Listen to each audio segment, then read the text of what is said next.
13 দিনের মাথায় হসপিটাল থেকে বাড়ি ফিরবেন দিলীপবাবু। দিলীপবাবু বেডে বসে আছেন।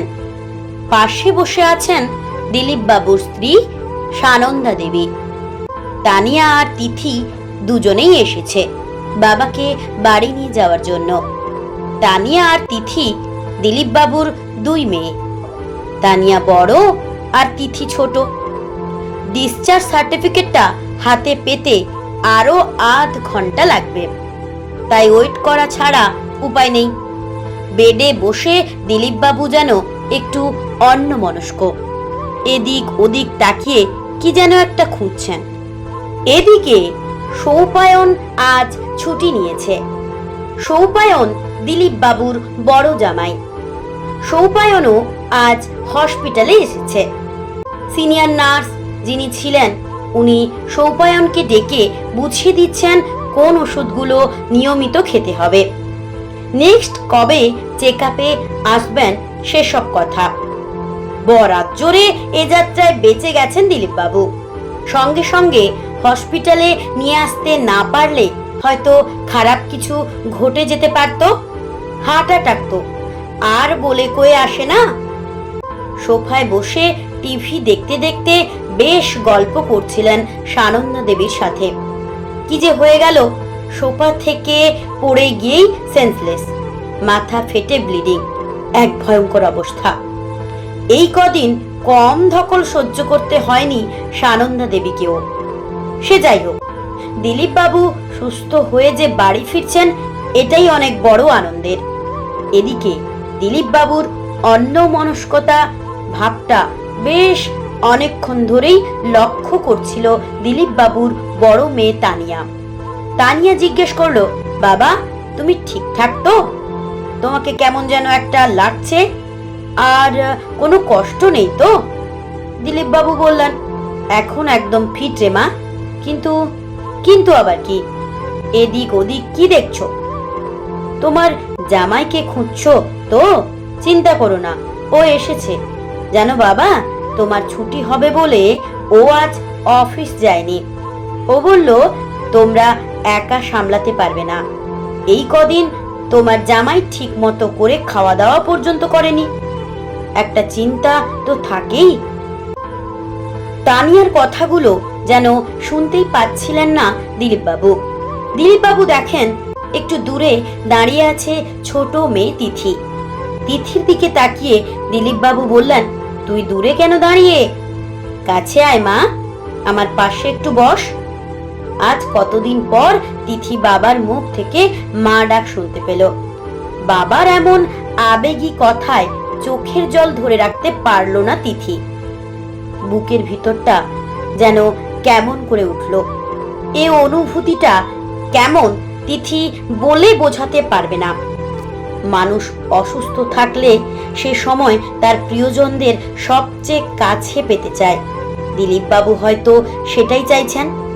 অভিমানের কঠিন পারদ গলে গিয়ে স্নেহের মন্দাকিনীতে তখন ভেসে যাচ্ছেন বাবা আর মেয়ে। 3 বছর হয়ে গেল তিথির সাথে বাবার সম্পর্কটা হয়ে গিয়েছিল আলোকবর্ষ দূরের। অথচ তিথি বাবার কাছে কত আদরের ছিল। দিলীপবাবু সবাইকে বলতেন, ছোটবেলায় মাকে হারিয়েছি, মা বলে ডাকাটাই তো বন্ধ হয়ে গিয়েছিল। ভগবান আমাকে 2 কন্যারত্ন পাঠিয়েছেন, আমি আবার মা বলে ডাকতে পারছি। পেশায় ব্যাংক কর্মী দিলীপবাবু। 2 বছর হলো রিটায়ার করেছেন।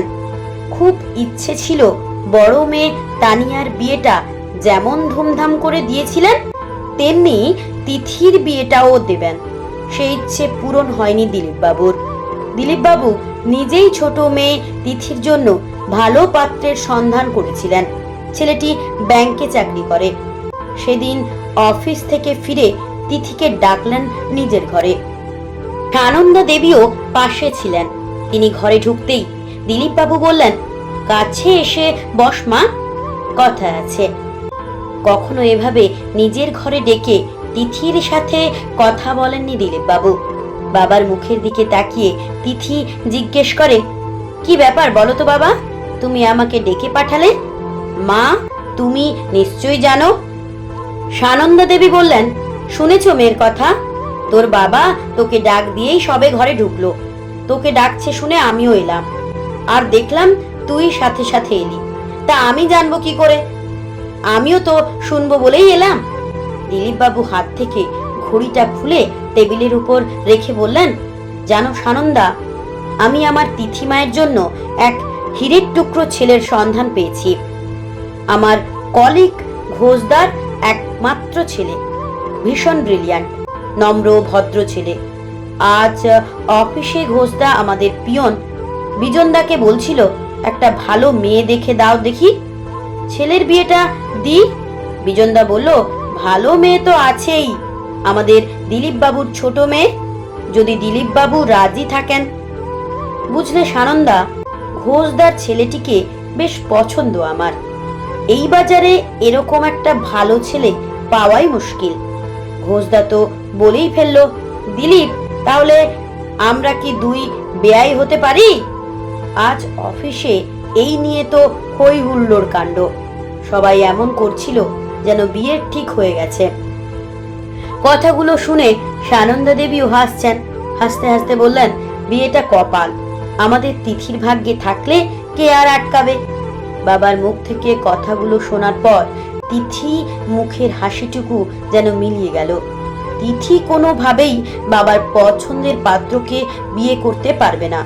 তিথি ভালোবাসে অন্য একজনকে। তিথির দিকে তাকিয়ে দিলীপ বাবু বললেন, সামনে রবিবার তোর কোনো কাজ নেই তো মা? তাহলে ওদেরকে আসতে বলতাম। তিথি কিছুক্ষণ চুপ করে থাকার পর বলে উঠল, বাবা রবিবার তো? তিথির কথা শেষ করতে না দিয়েই দিলীপ বাবু বললেন, শোন মা, ওই দিন আর কোনো কাজ টাজ রাখিস না, ওরা বরং আসুক। তিথি বুঝে গেছে বাবা এই বিষয়টা নিয়ে একেবারেই সিরিয়াস, তাই সত্যিটা বলতেই হবে। একটু সাহস নিয়ে তিথি বলল, বাবা, আমার জন্য কোনো সম্বন্ধ এনো না। আসলে আমি একজনকে ভালোবাসি, আর বিয়ে করতে হলে ওকেই করব। তিথির এমন কথায় দিলীপ বাবু যেন আকাশ থেকে পড়লেন। সানন্দা দেবী তখন তিথির মুখের দিকে হাঁ করে তাকিয়ে আছে, কি বলবে যেন ভেবে পাচ্ছে না। এদিকে তিথি কথাটা বলে মাথা নিচু করে খাটের এক কোণায় বসে আছে। তিথির মুখ থেকে এমন কথা শুনবে, এটা একেবারেই অপ্রত্যাশিত। দিলীপ বাবু নিজেও যেন বুঝে উঠতে পারছেন না এরপর কি বলা উচিত। কিছুক্ষণ থেমে গিয়ে তিথির পাশে এসে বসেন দিলীপ বাবু। তারপর বলেন, আমারই তো ভুল। তোরা এখনকার মেয়ে, তোদের পছন্দ অপছন্দ বলে একটা ব্যাপার তো আছেই। সবসময় যে বাবা মায়ের পছন্দর কাউকে বিয়ে করতে হবে এমনটা নয়। ঠিক আছে, কোনো অসুবিধা নেই, সে আমি ঘোষদাকে ম্যানেজ করে নেব। হ্যাঁ রে মা, তুই আগে থেকে বলিসনি কেন বলতো? তিথি চুপ করে আছে, কোনো কথার উত্তর দিচ্ছে না। তিথির মাথায় হাত বুলিয়ে দিলীপ বাবু জিজ্ঞেস করেন, হ্যাঁ রে, ছেলেটি কে? ভালো চাকরি টাকরি করে তো? তিথি মনে মনে ভাবে, এই সুযোগ, সত্যিটা এখনই বলে দেওয়া উচিত, তা না হলে অনেক দেরি হয়ে যাবে।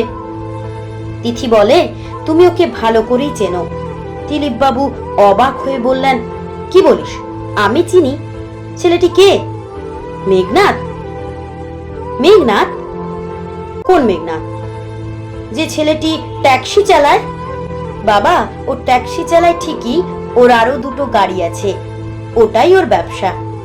তিথির যতটা কাছে ছিলেন, বিদ্যুতের গতির মতো তার থেকে 2 হাত দূরে ছিটকে গেলেন দিলীপ বাবু। তারপর একটু মেজাজ নিয়েই বললেন, অসম্ভব, আমি মানতে পারবো না। বড় জামাই ইঞ্জিনিয়ার আর ছোট জামাই ট্যাক্সি ড্রাইভার। সানন্দা, বুঝতে পারছো? মুখ দেখাবো কি করে আমরা? তাছাড়া লোকে কি বলবে? সানন্দা দেবীর মুখেও আরেকটি কথা নেই।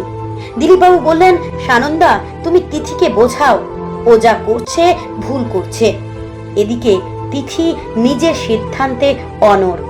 ঘর থেকে বেরিয়ে যাওয়ার আগে তিথি জানিয়ে দিয়ে গেল, আমাকে ক্ষমা করো বাবা, আমি আমার ভালোবাসাকে বিসর্জন দিতে পারবো না। তারপর থেকেই তিথির সাথে দিলীপ বাবুর দূরত্বটা বেড়ে গেল। খুব দরকার ছাড়া তিথির সাথে একটি কথাও বলতেন না। তানিয়ার বিয়ের পর থেকে অফিস থেকে ফিরে দিলীপবাবু ঘরে ঢুকতে না ঢুকতেই বলতেন, তিথি মা, 1 কাপ চা করে নিয়ে আয়।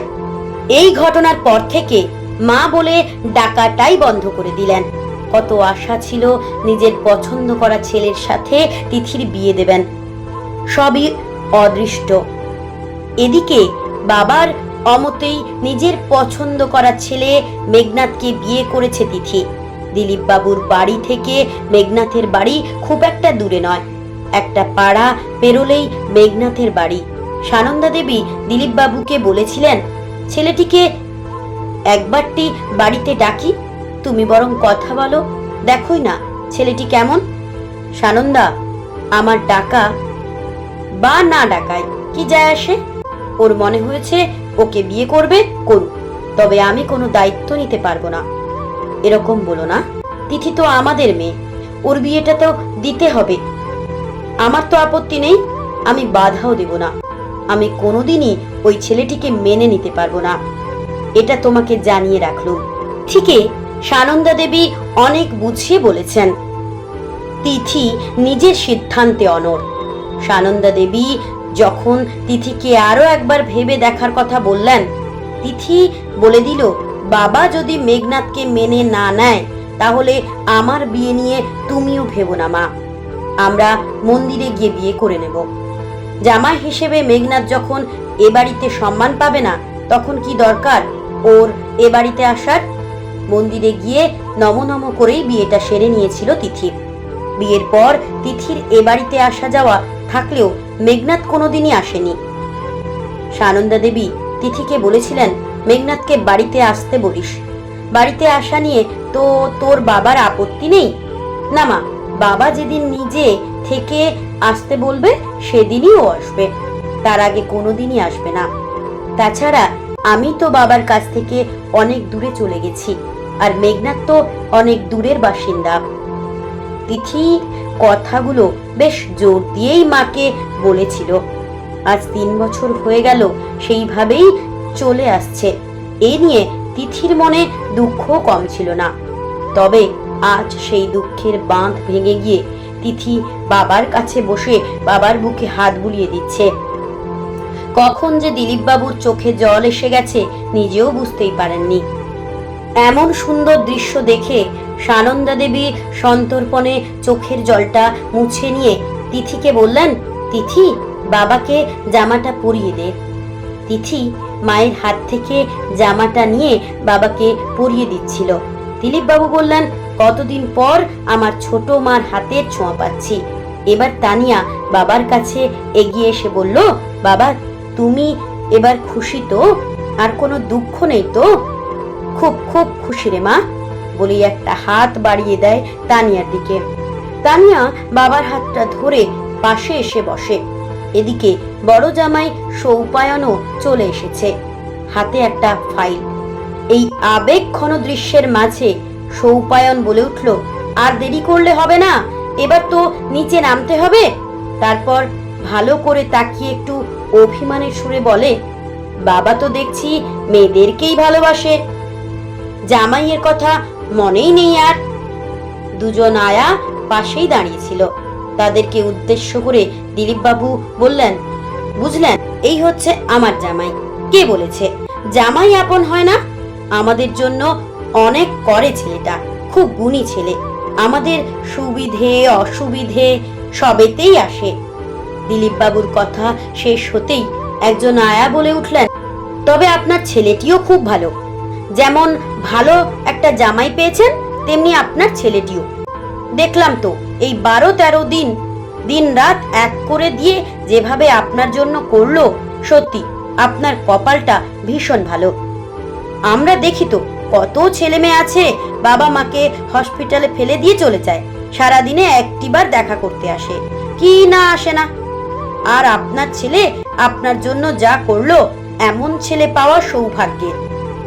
আয়ার এমন কথায় কিছু বুঝে উঠতে না পেরে দিলীপ বাবু বললেন, আরে কি বলছেন, আমার কোনো ছেলে নেই, আমার বড় জামাই সৌপায়ন ওই তো সব করেছে।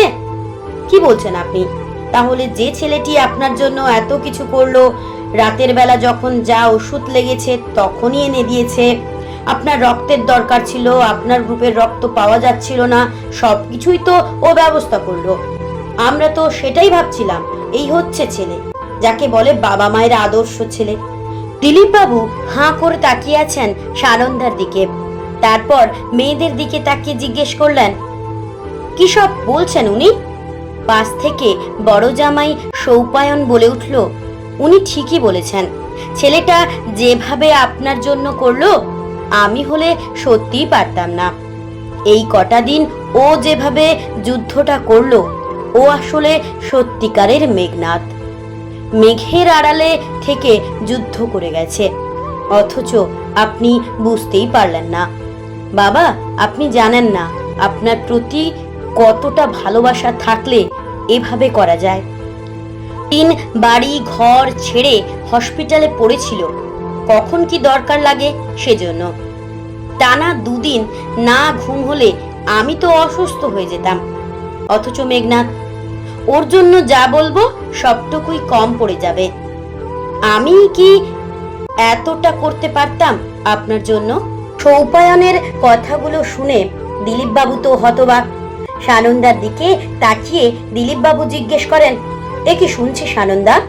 তুমি তো কই আমাকে জানাওনি এতক্ষণ। আমি কি এতটাই খারাপ বাবা? জানি আমার অভিমান হয়েছিল, একবার বাবা বলে ডাকলে কি আমি ফিরিয়ে দিতে পারতাম? কোথায় সেই পাগলটা, কোথায় সে? নিশ্চয়ই আসেনি। আমার জন্য এতটা করেও আর এইটুকু করতে পারলো না। সৌপায়ন বলল, আপনি ভাবলেন কি করে ও আসবে না? রুমের বাইরে আড়ালে দাঁড়িয়ে আছে, আমি ওকে ভিতরে আসতে বললাম। বলল বাবার অনুমতি ছাড়া আমি যাব না, আমি বাবাকে দূর থেকেই দেখব। দিলীপ বাবু এবার অস্থির হয়ে পড়লেন। তিথিকে বললেন, কি রে তিথিমা, যা এবার সে পাগলটাকে নিয়ে আয়, আজ আচ্ছা করে কান মলা দেব। আর হ্যাঁ, আমার জন্য অ্যাম্বুলেন্স লাগবে না, আমি পুরো সুস্থ। আমি মেঘনাথের বাহনে চেপেই আজ বাড়ি ফিরব। ততক্ষণে সৌপায়ন মেঘনাথকে নিয়ে চলে এসেছে। হসপিটালের কেবিন রুমটা যেন চাঁদের হাট। মেঘনাথকে কাছে পেয়ে বুকে টেনে নিলেন দিলীপ বাবু। কে বলেছে দুঃখেই চোখে জল আসে? সবার চোখে তখন আনন্দের ধারা। একটা কঠিন বরফ নিমেষে যেন গলে জল হয়ে গেল। মেঘনাথকে বুকে জড়িয়ে ধরে দিলীপ বাবু বলছেন, আজ থেকে তুই আমার আদরের ছেলে। এই বুড়ো বাবাকে এভাবেই আগলে রাখিস।